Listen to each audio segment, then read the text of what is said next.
tang dase.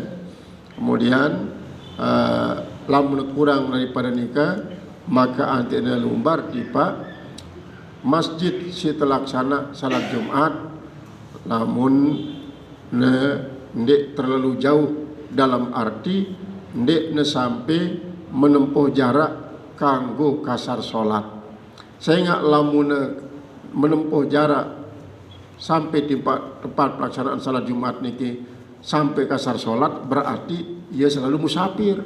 Lamun musafir, dengan musafir ndek kewajiban melaksanakan salat Jumat. Namun marah niki berembi, apakah zuhur ya laksana salat Jumat di tempat nikah lagu iadah zuhur, ulangi zuhur.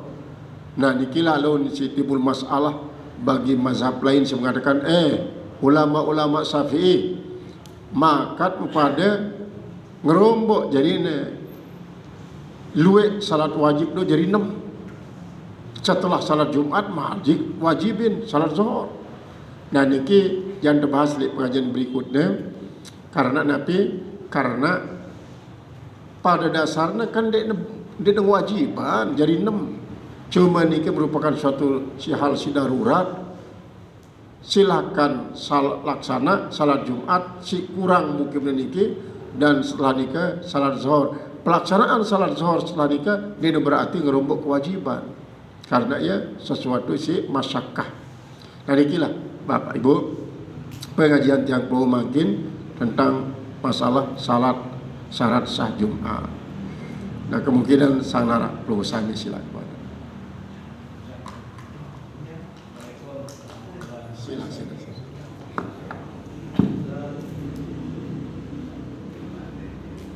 Minggu yang lalu dibahas tentang sholat Jumat memiliki dua tempat di dua negara.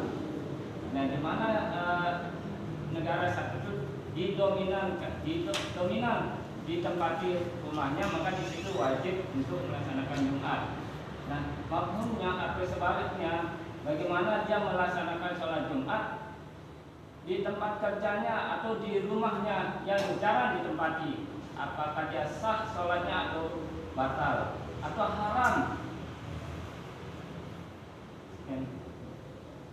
Jadi apabila sopok dengan ni dulu benda yang dua balik lek masing-masing tempat balik nikah terlaksana salat Jumat.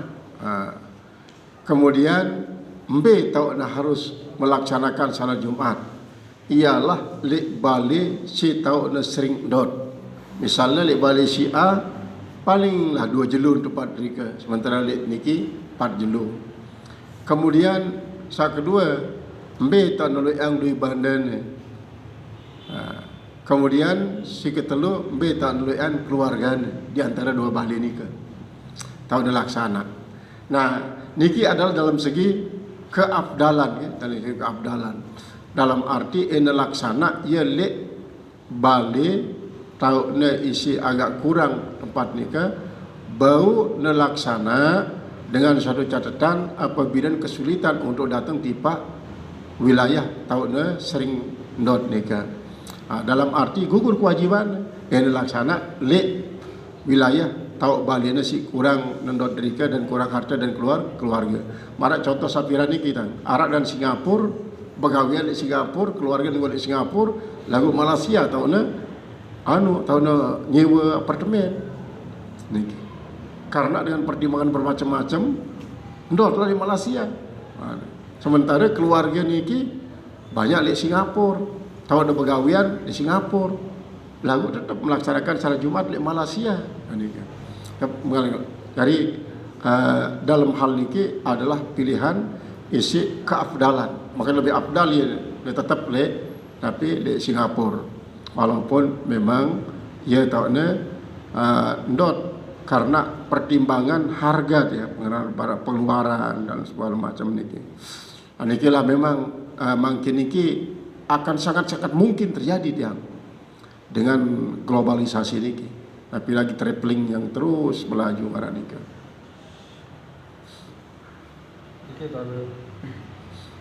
Berkaitan dengan mungkin di epicentrum itu ada masjid. Sementara itu sering didirikan Jumat. Sementara mungkin di sana itu tidak, mungkin Jumatan di sana. Mungkin dia keluar. Apakah sah Jumatan di sana itu?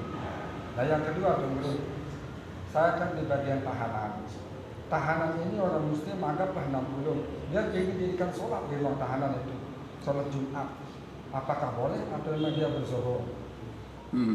Yang ketiga tunggu, apabila khatib sudah berkhutbah, maka kita kalau berbicara itu sia-sia. Nanti kalau anak-anak ini ribut, kita bilang jangan ribut, apakah sia-sia kita Jumat kita itu? Kita tunggu. Pertama, memang dalam kaitannya dengan nikah termasuk hal yang sangat masakkah, artinya kesulitan, sangat-sangat kesulitan. Jadi al-masakkah bimanzilati darurah, artinya kesulitan itu sama dengan sangat sulit, dan ad-darurah tubihul mahzurah, membolehkan yang tidak boleh menjadi boleh.